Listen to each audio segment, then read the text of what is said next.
Welcome back, everybody. You and I got the memo. We both wore dark blue. Because we're amazing. Yeah. And is that a blue jay? Please tell me that's not a blue jay That's on not your a blue sweater. jay, and I'm sorry about that, Dana, but no, this is not a blue. Is it? No, no, I'm being silly. I I'm think just it's being silly because the Blue Jays beat the Mariners last night, and I know you guys are from Canada, and yeah, so it's a my funeral in husband our is house today. yeah, my you're having a funeral, we're having celebration. Exactly, We exactly. for those of you for our neuro friends, our marbles out there. Dana is a Mariners fan. She's Yeah, and my husband's from Toronto. yeah, So yeah. If you don't follow we baseball, Toronto just oh beat them to here get. we Oh, look at that! That's a cool hat. oh okay. All right, get out of here. That's ridiculous. Ah, Okay. yeah, I totally get He it. I totally is get it. Yeah, excited about that's great. this. And as I was listening or watching the ends part of the game, I was very torn because I knew Yeah. that Oh. Dana would be crying, Dana and Sue would be Oh. crying, and that I had someone jumping up and down, hooting and hollering, texting Yeah, yeah. his Oh. family from Toronto. They're Yeah, completely yeah. excited. And I said, isn't that the guy that cheated with the Astros? Yep. I was Yeah, like, yeah, yeah. anyway, Oh, yeah. anywho. The So, tangled webs we weave. Yeah, so yeah, sorry yeah. about that, Dana. I That's mean, that's okay. a good segue into stress and worry. Stress and worry. Yeah, yeah. Oh, yeah. It's a really good microcosm of that because like the the couple games that were in the middle of the series where they the last series when they were facing elimination with the Tigers. I thought I was seriously worried that my wife was going to have a stroke. Oh, poor Sue. Because she's sitting there on the couch and she's like, "Ugh," and Oh, yeah. she said she was physically sore the next day from clenching so much. Yes. And I'm a psychologist, right? I'm not going to go in there and say to her, "You need to like balance your worry." And I'm like, it's that's her No. thing. Of Yeah. course she does. I walk around the house and put away dishes and go do stuff to get ready for bed because I can't stand standing there waiting for doom and gloom. And then of course it means I miss out on the really fun moments. But nonetheless, stress. I remember learning this in graduate school. Stress, your body reacts the same to like negative stress as it does excitement, like happy stress. Hmm. At least initially, it doesn't know the difference, right? It's just sort of like this, your system's like, "Bleh," it doesn't know if it's happy or sad. But stress long term has detrimental effects. I mean, lots of health effects and those kinds of things. And we were talking before we logged on about attending to co-occurring medical issues. So it Yeah. seems to me like, neurodivergent people usually have other stuff going on. We're learning more about the genetics behind that there tends to be co-occurring gene expression of certain things. For example, EDS being Ehlers-Danlos being much more common in women autistics and other sorts of things. Like I know a lot of people who are ADHD who suffer from migraines. It almost, I don't know if I've seen anything in the literature, but lots of stuff like that. I mean, this is Lots of all, migraines. yeah, this is all apart from what it takes to navigate and deal with having those physical things or dealing with the medical system, right? I can see, I have a couple autistic students in one of my classes, and they're in their mid 20s. And it's around the time you'd really start to see some issues with EDS show up. Both of them have EDS. And they're starting I remember this in my 20s, just chronic muscle tightness because your body's trying to keep things in place and it does it with muscles. And then they're in graduate school and I'm like, oh God, I remember in graduate school. Before I knew any of this, I was constantly going to massage therapists trying to figure out what was wrong. And I felt for them because I was like, I know that developmental curve for that particular thing. They're going to be spending time going to a lot of doctors. They're going to be seeking pain relief in various ways and feel frustrated because you can't quite ever get it and so on and so forth. So depending on what that thing is, and migraines are the same, right? They're hard to figure out. They're Hmm. in terms of what's your triggers and what medications might help or not help, etc., and the downtime associated with those, as well as all kinds of other stuff that can be co-occurring. And then the other side of that is going to the doctor isn't fun. It usually requires someone touching you in some way, potentially even being in a hospital gown or, with various body parts out in the open for everybody to see and look at, just, I'm always worried when I get my yearly exam and I'm like, can we close the blinds? There's no buildings right there, but like, do I really want to be sitting here spread eagle with the blinds open? And then there were years that I wouldn't say anything. I'd sit there uncomfortable, like, should I tell him to close the blinds? Should I not tell him to close? Because I know. these are the sort of things that come into your mind when you're in those situations because of the power differential, and you're already like, oh my God, I'm shut down. I don't know what to do. I don't know how to do it. I had some ovarian cysts years and years ago, and the first set I had, I was at a teaching hospital. I lost track of how many medical students got to go in there and feel it too. Now, I would say no.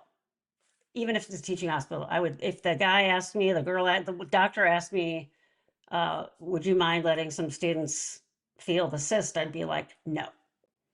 But again, when you're at that age, or you're just freezing and you don't know what to do, you don't want to say no, that can be traumatizing, right?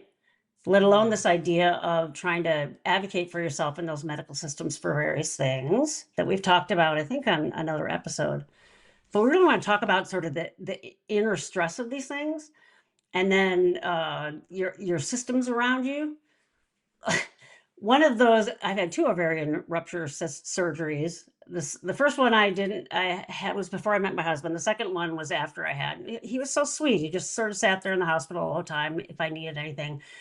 But I kept saying, aren't you tired?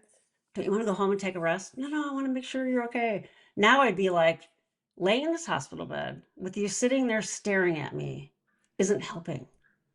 Go home, right? And that kind of thing. And like, who do you tell? And then you and I were talking about, like, if you tell a family member, and he was good about it. He wasn't like, oh my God, you're going to die. If you have a family member that is going to have a huge emotional reaction to something, and now you have to take care of them too. Yeah. These are all things that come up when you're dealing with these kinds of things, especially if it's something that's I want to say big, they're all big, but if it's something that's like scary and you don't know the outcome right away, like you're doing multiple steps. Before I knew I was autistic, before I knew I had EDS, we went down the MS trail for a while. And so Mm-hmm. for about 6 months, I'm like, I might have multiple sclerosis. And we did end up ruling that out. But the medical system doesn't move super fast. If you have something that isn't an emergency and you need this scan and that scan and the other scan and the biopsy and all these kinds of things, it's usually spaced out a lot. And then you talked about, before we went on, just the fatigue, the emotional fatigue of that, not knowing Yeah. what the outcome is or where it's going to go or if you're going to be okay or, whatever that is down the road. And it's not just, as you age, those things stack up more. But I think that within the population we talk about, our NeuroMarvels, there's more of this going on, even from childhood, probably, right? Yeah. GI stuff and yeah. I think, Dana, the anticipation or the anxiety of the tests, the evaluations, because Yeah. for many of those, like, one, you may know what that's like, a blood draw, right? Like Yeah. many of Yeah. my Yeah. clients, I mean, cry Doesn't mean you when they like need to it, get a but you blood know what draw. to expect. Yeah. Right, Yeah. right. Part of it too is like, I don't even know what to expect in that procedure, That's what I was just going to right? say. Yeah. Yeah. Yeah. And you are vulnerable. And like, I think the Yeah. thing that I'm realizing too as I'm getting older and I'm having to go through, my own kind of evaluations and things like that, is that in the moments when I am with people, maybe people in power positions or authority positions and Yeah. things, I tend to be people pleasing, Yeah. which Yeah. I think is a real direct connection to my past. Yeah. Yeah. Um, and I freeze. Yeah. And it's not till later where I was like, wait, what the that What was not okay. Like I I let don't I 6 med students go to my special I place. I can't believe I allowed that.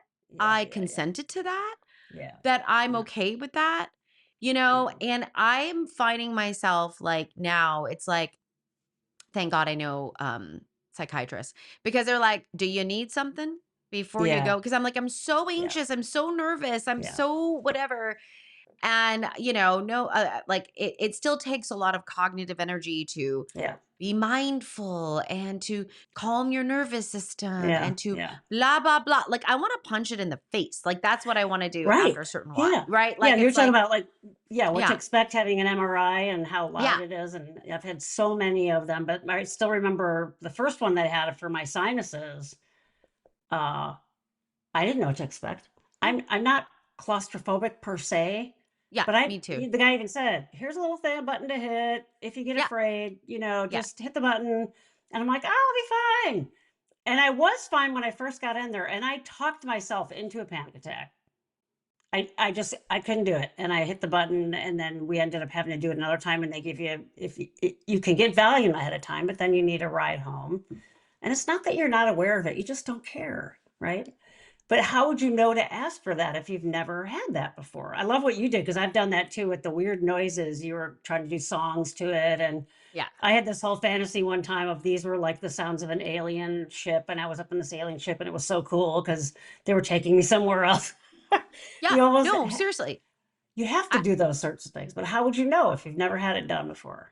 Listen, Yeah. I mean, this is where I think the Googles, the interwebs can be Yeah. really helpful. Yes. I did a Yeah. bunch of like what to expect, what are the sounds like, Yeah. these kind of things, which, I was thinking though, like, you again, you don't know what you don't know. And then you're in these Right. situations. And if your stress response is to freeze or, Mhm.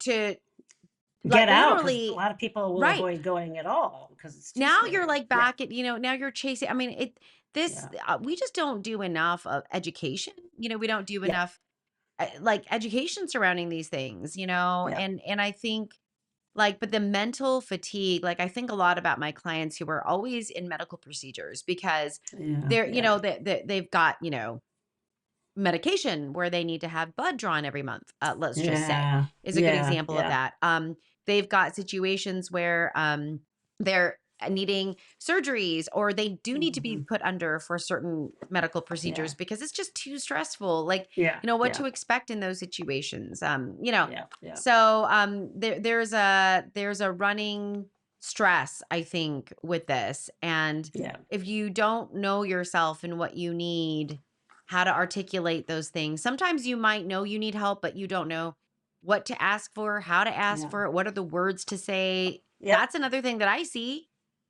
Exactly. Yeah. Yeah. When I had my back surgery, my fusion, what they harvest bone from your part of your pelvic crust, the iliac crust, and mine grew Ugh, back too much. So it was poking everything back, and I could feel it. So the back surgery was pretty awful. I didn't know what the recovery would be like going into it. And so that when I went back to have that shaved down, it was a relatively minor surgery. But as they were wheeling me in, the nurse was like, "How are you doing?" And I said, "I'm freaking out." And she goes, "Oh, okay, hang on." And then they gave me something to some Valium or whatever, just so I could relax. But that was more like I was maybe overreacting because of what the trauma that I'd had from the other surgery. I thought, yeah. why aren't they give me something before that? Right? You can ask for it. They have to have you sign the papers for you to say it's okay to do the surgery before medication, or they can say it's, you're not in your right mind. But it's perfectly okay for any of those sorts of things to ask for something to help with the fear or whatever, right? I've actually done myself, and I've counseled clients too to just try to tell their doctor, like if they have to wait for a test result, say, "I'm really anxious about this." And the doctor's like, "Yes, of course, everybody's anxious." "No, no, no, you don't understand. I really am anxious." And so I've had people do that, and their doctors call them at 6 o'clock on a Friday, even though they've left because they don't want to have that person sit all weekend with it. And if you have a doctor like that, that's a good doctor to keep. Yeah. If one doesn't give a crap, my doctor shop.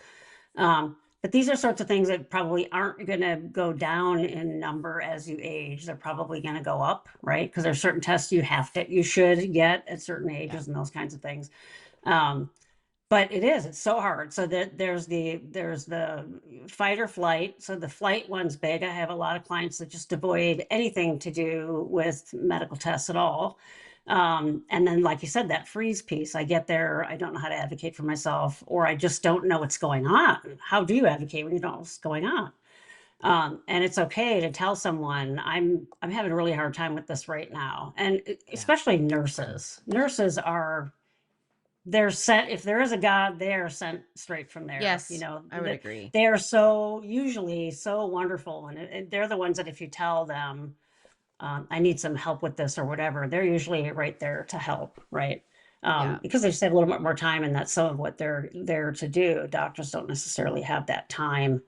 But this is hard, it's hard stuff. And then if you're having to wait for a test, particularly if it's something like you don't know if you have MS or you don't know if you have some kind of cancer, that's something that sits in your mind the entire time you're waiting to figure out and find out what's going on.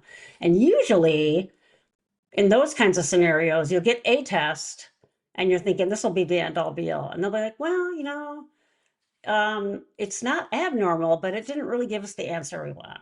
And then you have to have another test. And they're like, yeah, well, this is really ruling out that, but we have to do this other thing. And that's what I had to learn about medicine. It's not like one test and done. It's usually most things for medicine are rule outs.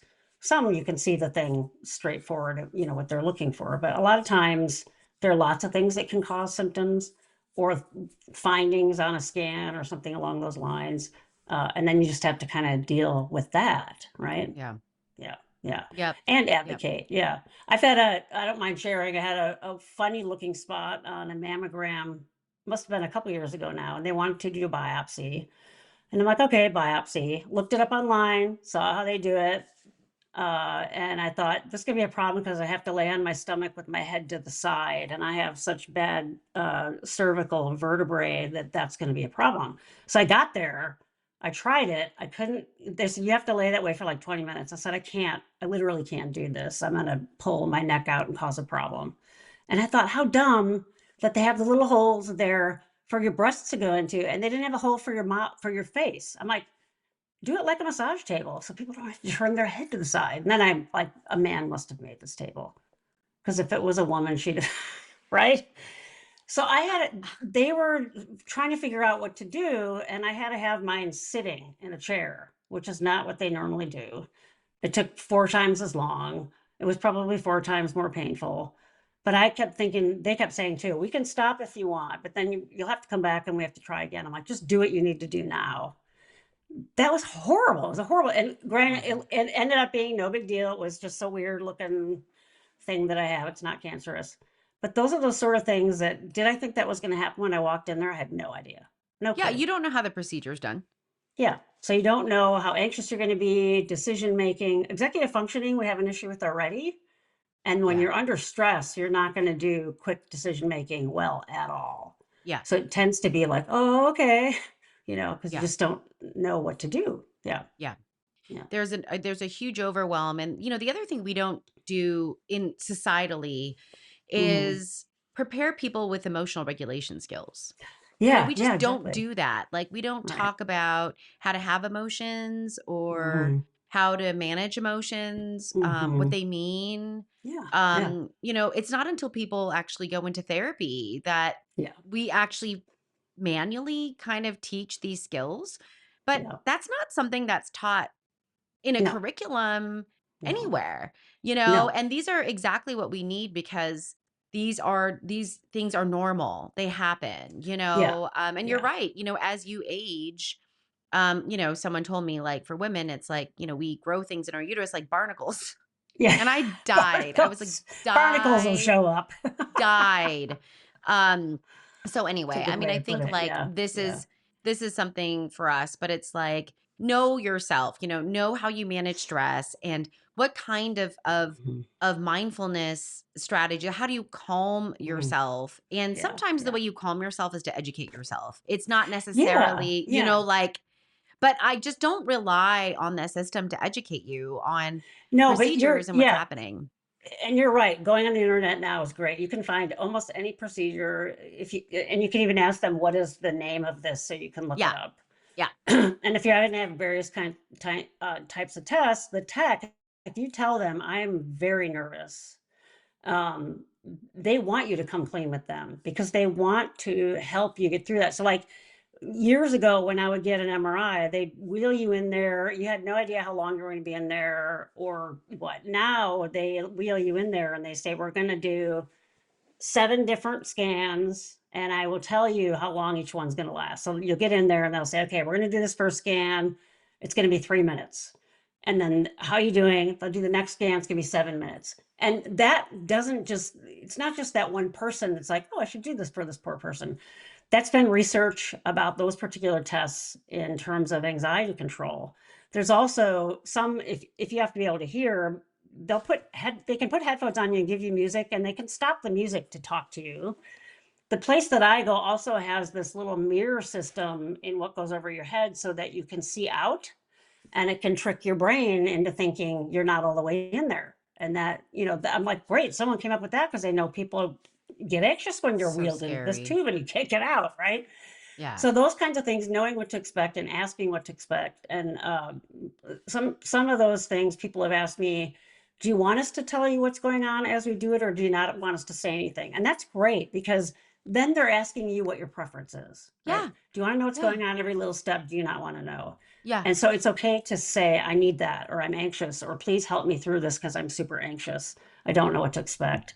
Do Yeah. some research. And at the very least, if you have someone who can go with you, and they can be in the room with you if it's possible, not always Yeah. possible, like an MRI, you can't do that. But even if No. someone who's with you in the waiting room sometimes can Yes. be helpful. Or for me, it's better if I do something like an MRI by myself. I don't Yeah. want to have to worry about my wife's anxiety there as well, right? Yeah. So figure out what works for you and ask for it. It's okay to do that. We're Yep. giving you permission, ting, to ask for help. Yeah. Ask for help. Ask for help. Mm-hmm. Ask for information. What can I Mm-hmm. expect? What can I read up on? Like, how does this Mm-hmm. work? Yeah. What can I do to prepare? What can you guys do to help me prepare? Yeah. These are the things. And but yeah, don't be afraid to ask for help. And sometimes if you don't know what to ask for or how to ask for it, that's, if you're seeing a therapist, that could be something that you work together with a therapist Yeah. Yeah. Oh with, yeah. on Yeah. so Yeah. anyway, all Yeah. y'all, I mean, aging ain't pretty. Yeah. That's all I'm And gonna you say. got a biological body. Things are going to go wrong, and Yeah, we're lucky that we have access to something can help us try to figure it out. Yeah. absolutely, absolutely. Yeah. Well, at the end of the day, be good to you, be good to others. Yeah. Yeah. Anyway, what we will catch you in the next episode, everyone. Talk to you later. Bye. Bye, everybody.